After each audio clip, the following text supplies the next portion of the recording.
Programa Inspira, um oferecimento Espaço Sátiva Jundiaí, o seu espaço de saúde, Ayurveda e bem-estar.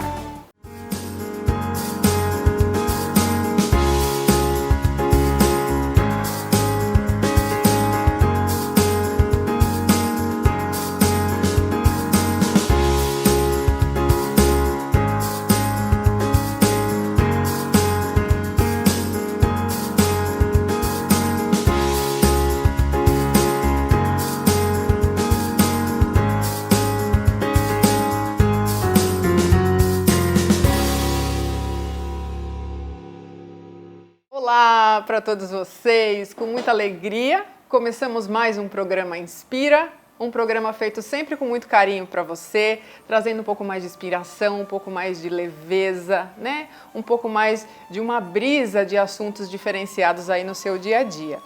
Como vocês podem ver, pelas minhas vestimentas, que eu quis trazer uma vestimenta que fosse um pouco relacionada com o tema, nós vamos falar hoje sobre a Índia. E para conversar com a gente sobre a Índia, um convidado muitíssimo especial, muito querido, Dionísio Sponchiado. E o Dionísio, eu fiquei sabendo recentemente, além de empresário, ele também é psicólogo. É verdade, faz tempo. Faz tempo, né? Faz tempo, Fê.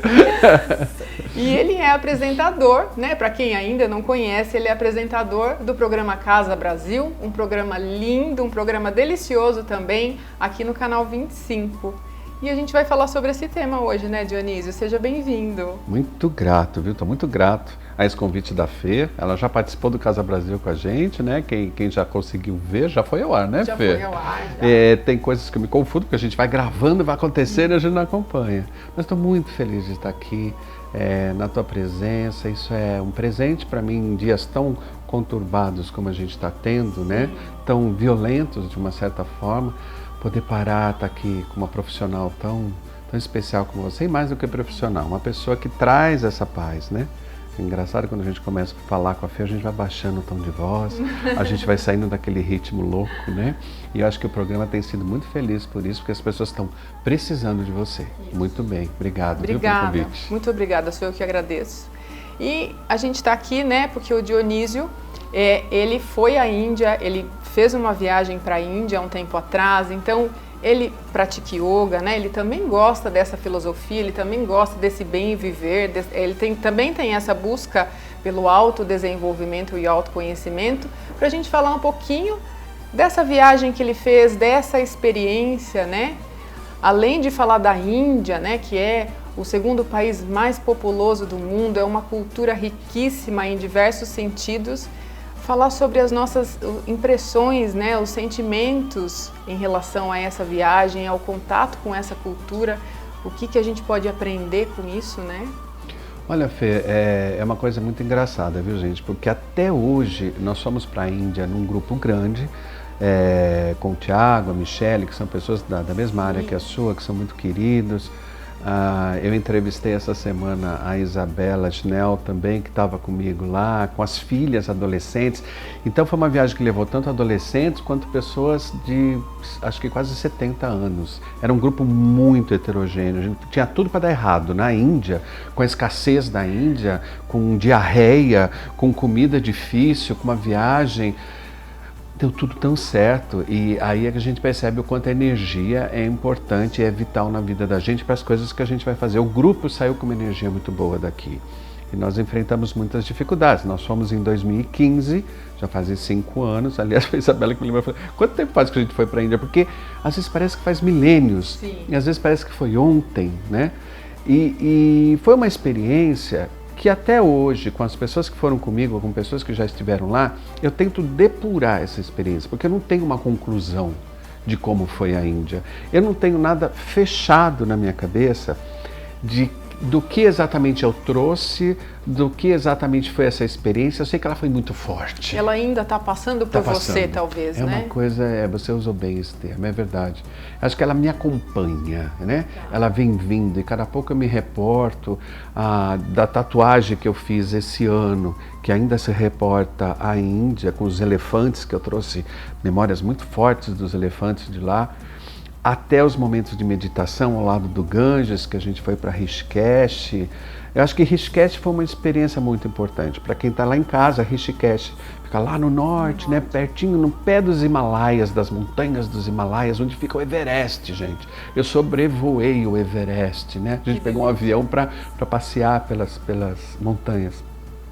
Então lá o rio ainda é azul, as pessoas acham que tudo na Índia é sujo, né? Exato, exato. E é lindo, o Rio Ganges ali em Rishikesh é de um azul tão profundo. A gente ficou no ashram ao lado com um monge que ficou nos acompanhando ali, um mestre, né? E aquilo foi muito especial para mim. Foram dias que eu saí do planeta. Eu acho que a viagem para a Índia, gente, não é uma viagem... se você ama Estados Unidos, cuidado aí para a Índia, talvez você não deva ir, né? Sim. É o oposto de tudo que a gente pensa em termos de turismo clássico, de ir para a Europa, de ir para os Estados Unidos, né? A Ásia é um jeito diferente, né? E a experiência também é diferente. Quando você mistura aquela pobreza extrema e com a riqueza extrema espiritual e sem analisar politicamente a Índia, porque aí entra uma análise política no meio, sim, que te deixa às vezes confuso de como juntar as coisas, né? Fale, por favor, me ajude, eu vim buscando ajuda, vamos entender a Índia, enquanto o pessoal vai curtindo as imagens aí, não precisa nem me pôr no ar, coloque imagem, porque quem sabe a gente passa para quem está em casa. Isso, a gente um vai pouco colocar dessa sensação. Isso, né? As suas fotos vão passar por aí, e exatamente isso que você falou, né, gente, a Índia, ela é, digamos assim, o berço espiritual, né, é um país que além de ter, não estamos falando de religião, mas enfim, além dela ter, acho que o maior número de religiões do mundo concentrada, né, naquele centro, é um país extremamente espiritual, mas que leva a espiritualidade para um fanatismo, né? Então, quem gosta da Índia, né, vai saber que eu não estou falando nenhuma Sim. besteira, né, porque ela deixa de lado outras coisas materiais muito importantes, como a saúde, como a higiene. Isso. E nós aqui no Ocidente vivemos o oposto disso, né? A gente deixa muito de lado a espiritualidade em nome de uma busca material fanática, muitas vezes, né? Então, talvez a viagem, né, para algumas pessoas possa trazer essa visão. Esse choque. Quando você fala do fanático, me chama atenção realmente, porque, por um lado, eles são fanáticos, pelo outro, nós somos hipócritas também, né? O cristianismo no Ocidente, ele vive hoje uma fase muito de hipocrisia, escondido atrás das religiões, sim, né? Sim, sim. Então, o cristianismo, se a gente fosse levar ao pé da letra, não de uma maneira fanática, mas simplesmente o cristianismo na sua essência, a gente viveria de uma forma muito diferente no Ocidente, né? Talvez o que a gente veja, o fanatismo lá, Fê, seja o nosso olhar ocidental para o que acontece lá na Ásia. Porque para eles, se um mestre sai para a floresta e fica sem comer não sei quanto tempo, buscando a sua essência pessoal, isso para nós talvez não dê para entender com a cultura que a gente tem pro lado de cá. Exato. Acho perigoso quando entra a política no meio, porque é claro, né, houve aí um aproveitamento, porque não existe só indiano pobre. Quando ele é rico de verdade. Quem é rico na Índia são os políticos. Exato. Você vai no bairro onde os políticos moram, tem macaco passeando na rua também. Mas é uma Beverly Hills disfarçada ali, não é? Aí, enquanto que a grande parte do país é pobre. Eu acho que, de novo, o que atrapalhou a Índia foi o aproveitamento político da religião, que é o que acontece no Ocidente hoje com muitas religiões. Sim. Que vendem ingresso para o céu, que cobram dízimos altíssimos. Então, as religiões, eu acho que elas têm atrapalhado muito o mundo espiritual, muito, não é? Exato. Porque o cristianismo na sua essência é belíssimo, o budismo na sua essência é belíssimo, mas quando cai na mão do humano, ele começa a se aproveitar disso, porque essencialmente não somos bons. A gente tem que buscar essa bondade o tempo todo, né? Na minha terapia eu tenho mexido muito com a minha sombra, com os meus desejos que não são tão tão bacanas assim, não é? E isso é a espiritualidade, né? É isso. O que a gente fala aqui no programa, em outros temas que a gente trouxe para cá, que a espiritualidade existe sem a religião, né? A gente não precisa estar vinculado a alguma religião para ter uma atitude espiritual, que é uma atitude de autodesenvolvimento, né? É uma atitude de saber quem você é, do que você gosta, o que você veio realizar aqui de bom para você e para as pessoas, né? Eu vivi muito tempo dividido, porque eu fui seminarista, eu quase fui padre, né?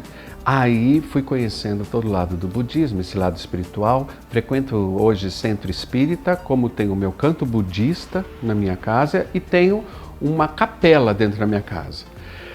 Eu acho que não tem pessoa mais eclética que eu ultimamente, mas assim, eu consegui me libertar de algumas coisas que aprisionam muito as pessoas, que são os nãos, de não chegue perto disso, que isso é perigoso. Eu quis conhecer o espiritismo, eu quis conhecer o budismo, como já conhecia desde pequeno o catolicismo, né?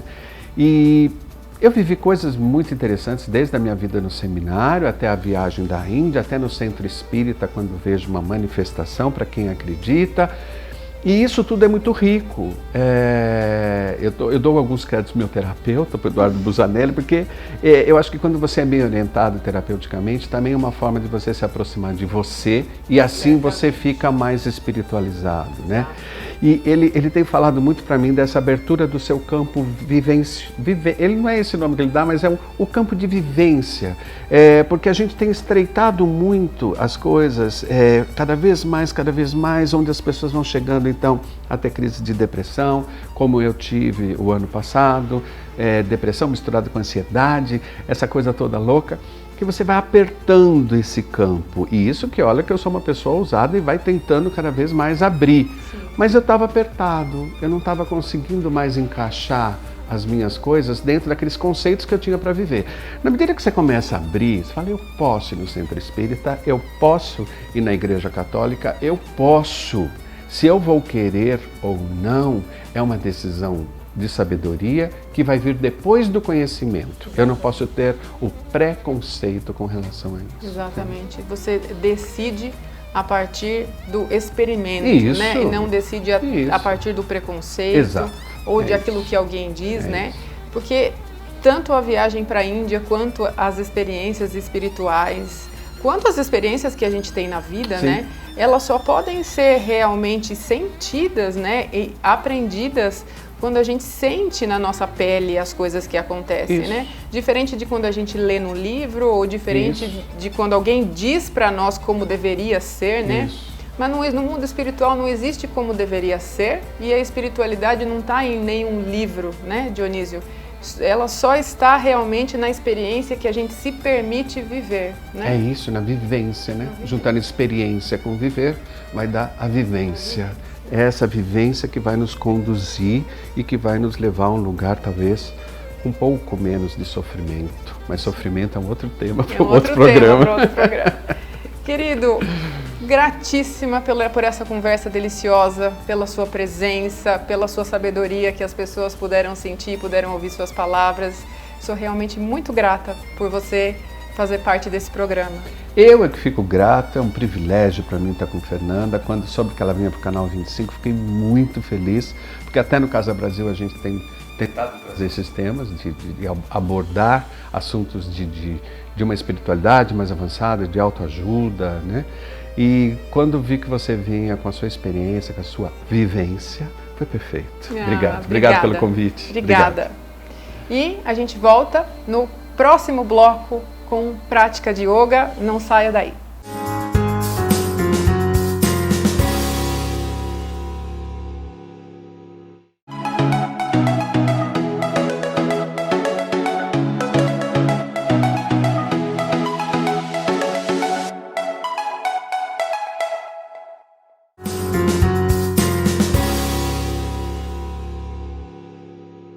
Estamos de volta, depois de uma conversa deliciosa com o Dionísio Sponchiado. Nós vamos agora fazer uma prática de yoga. E na prática de hoje eu vou falar rapidamente aqui sobre o prana. Vou explicar o que a gente vai fazer para vocês conseguirem entender, né, captarem o recado dessa prática.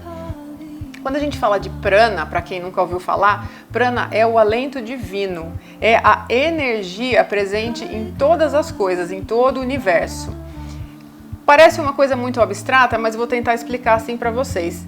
Por exemplo, quando vocês se alimentam, vocês colocam para dentro, né? Vocês se nutrem dos minerais, das vitaminas, daquilo que o alimento pode trazer.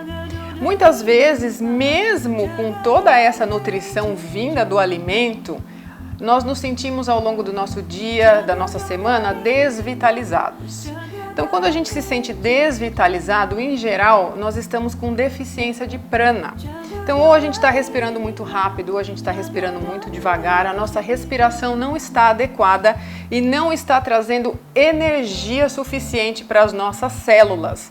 Porque a energia não vem só do alimento. Inclusive, o Ayurveda nos diz que a energia vem de todas as coisas, né? Vem do alimento, vem da respiração, vem das palavras que a gente ouve de alguém, vem das impressões que a gente colhe ao longo do nosso dia.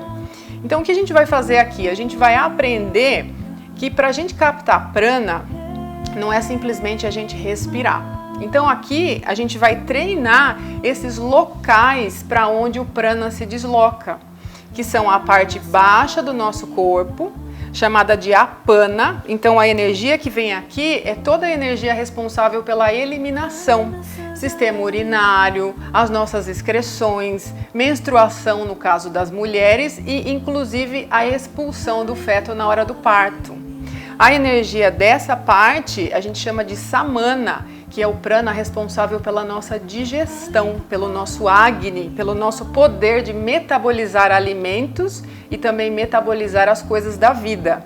E essa parte de cima nós chamamos de udana, que é a energia que sobe, que vai para a cabeça, que governa os sentidos.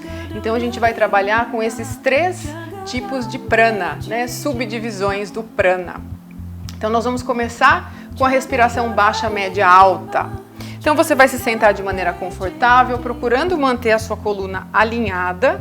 Se precisa, você até pode se encostar na parede. Se fica desconfortável aqui para você, você pode até ter uma cadeira. O mais importante aqui é que você sinta a sua coluna alinhada. Então colocamos as mãos aqui, ó, na altura do umbigo.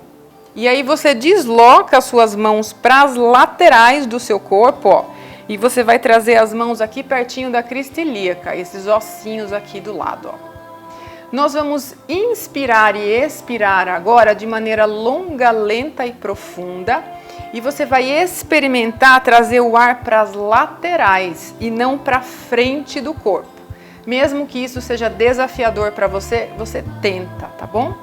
Então, ó, mãos na altura do umbigo, trouxe as mãos para as laterais. Então, eu apoio as mãos aqui. Pensa que você agora só respira aonde você está sentindo aqui as suas mãos, ó. Então, vamos inspirar e vamos expirar. Sempre pelas narinas, é muito sutil. Então, inspira e expira. Você vai sentir o movimento do seu corpo. Inspira. Expira. Mais uma vez. Inspira aqui. E expira. Então, essa respiração baixa. Vamos agora para a respiração média. Então, a gente vai colocar as mãos aqui, aproximadamente à altura do estômago. Desloca as suas mãos para as laterais. E aí, você vai tocar as suas costelas aqui, tá? Bem aqui assim, ó. Relaxa cotovelos e ombros. Procura não apertar suas costelas, você repousa as mãos. E, se precisa, fecha os olhos. E você sente agora que você só respira onde estão as suas mãos. Então, vamos lá. Movimento lateral e não à frente. Então, inspira. Expira. Só pelas narinas, tá bom? Longa, lenta e profunda. Inspira. Expira. aqui talvez dê para ver melhor o movimento do corpo. Inspira. Expira. Última vez. Inspira. E expira. Respiração alta agora. Você vai colocar os seus polegares embaixo das suas axilas. É isso mesmo, ó. Polegar embaixo das axilas. Vai repousar os 4 dedos à altura do peito. Então, seus dedos vão apontar para o seu rosto aqui, ó. Relaxa os ombros. Sente se a sua coluna está alinhada ainda, senão você se ajeita. E respira agora, se concentra só onde você é capaz de sentir as suas mãos. Vamos lá, respiração alta. Inspira. Expira. Movimento muito sutil do corpo. Inspira. Expira. Última vez, concentra lá nas mãos. Inspira. E expira. E aí você desfaz. Se você precisa, fica um pouquinho de olhos fechados, observando o estado que você conseguiu alcançar. Não se preocupe nas primeiras vezes se você não conseguir separar, é muito natural, é uma questão de treino e prática para você poder sentir como é que está o seu corpo, tá bom? Segundo exercício de respiração. É um pranayama muito simples para você se livrar das emoções e qualquer coisa negativa que você acumule ao longo do dia. É com uma certa visualização e concentração. Então, você vai repousar as mãos, coluna alongada. Então, eu vou explicar com os olhos abertos, mas você pode fechar os olhos. Então, durante a sua inspiração, você sente o fluxo do ar entrando, ó, do seu púbis aqui em direção ao topo da cabeça, como se o ar nutrisse o seu corpo de coisas boas, de impressões boas. Você pode até visualizar uma cor que seja legal para você. Então, você inspira. Mentalize a palavra deixe, deixe, inspira, deixe, expira, você mentaliza a palavra ir, ir. Leva embora tudo que não pertence a você. Inspira, deixe, expira, ir. E você vai seguindo esse fluxo, você se concentra no deixe quando você inspira e no ir quando você expira. E aí você usa a sua criatividade, percebe o momento da sua vida. Quando você expira, deixa sair com essa expiração tudo que você não quer mais, tudo que você sente que é carga, que é peso e que não faz mais parte da sua vida e que você às vezes carrega desnecessariamente, tá? Então esse é o segundo. Terceiro é, na verdade, um asana que a gente vai fazer aqui, chamado Viparita Karani, que vai deslocar o fluxo mais para a parte alta do corpo. Então, esse aqui é contraindicado se você tiver gestante, tá bom? Algum problema na cervical, mas depois a gente dá os recados aí. Nós vamos deitar. Então, colocamos as costas bem firmes aqui, apoiadas no chão.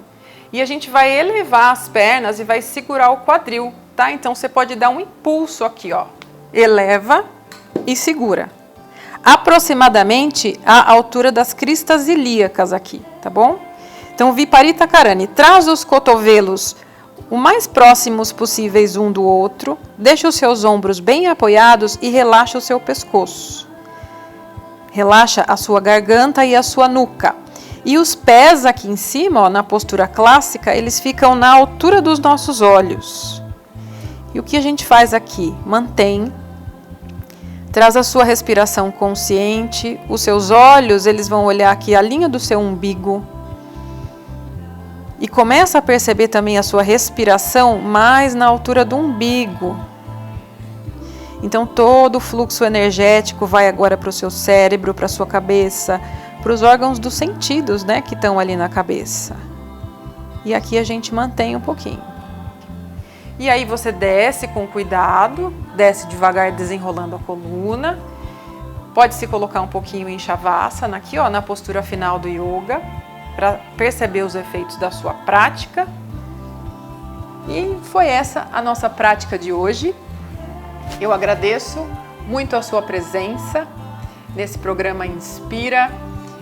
Espero que vocês tenham gostado da nossa conversa, dessa prática, que vocês possam aproveitar isso para terem um dia aí com mais inspiração e com mais leveza. Muito obrigada pela sua companhia e a gente se vê no próximo programa.